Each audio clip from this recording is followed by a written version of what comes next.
Opponents are coining it the Don't Say Gay bill for Utah. Yes, House Bill 550 would limit adult-led discussions on sexuality, including orientation and identity.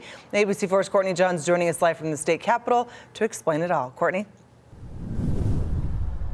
On top of limiting discussions based on what's considered being age appropriate, teachers wouldn't be able to talk about the subject at all with kids kindergarten through third grade. And Equality Utah says this would limit basic education, basic discussions that we see for kids even in preschool, like kids having to draw photos of their families.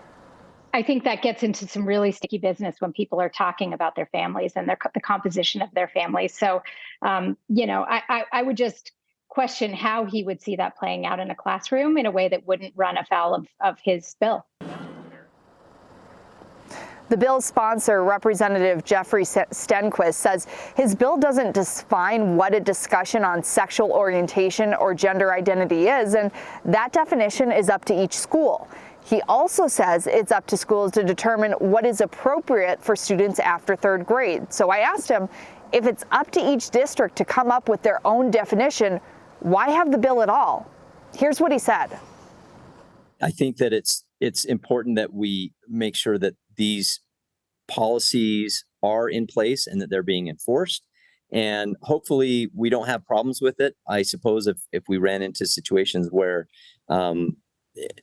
these types of things weren't being interpreted or things were happening that were inappropriate, then that would have to be addressed in future legislation possibly. But hopefully that I would not anticipate that would ever be necessary.